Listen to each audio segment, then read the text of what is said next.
train à grande vitesse ACE de la compagnie nationale Deutsche Bahn. Martin Schütte dit pas si le gouvernement français justifie la réforme de la SNCF par l'ouverture prochaine à la concurrence. L'Allemagne a connu la libéralisation du rail dès 1994. Chez nos voisins, la compagnie nationale s'appelle Deutsche Bahn, société anonyme, de droit privé, mais détenue à 100% par l'État fédéral. À ses côtés, on trouve des entreprises privées ou publiques qui exploitent des lignes.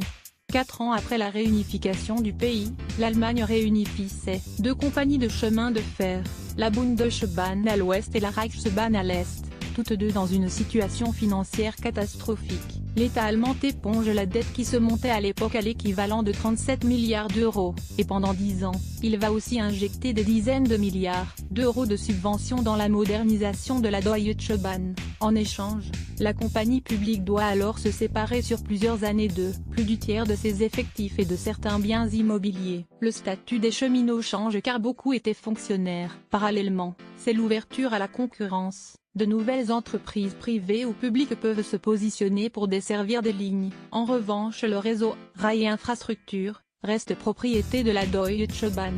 Aujourd'hui, 450 entreprises de transport ferroviaire existent en Allemagne, mais leur part de marché n'est pas énorme.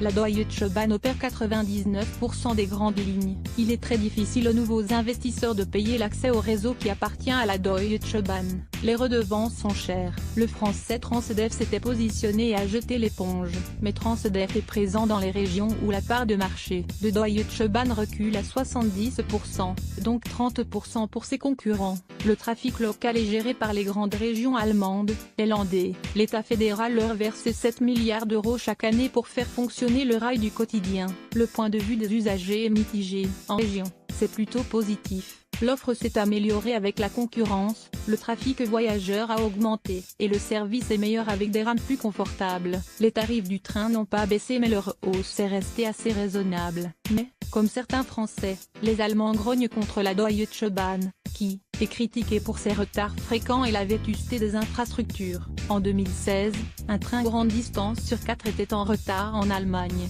À lire aussi sujet.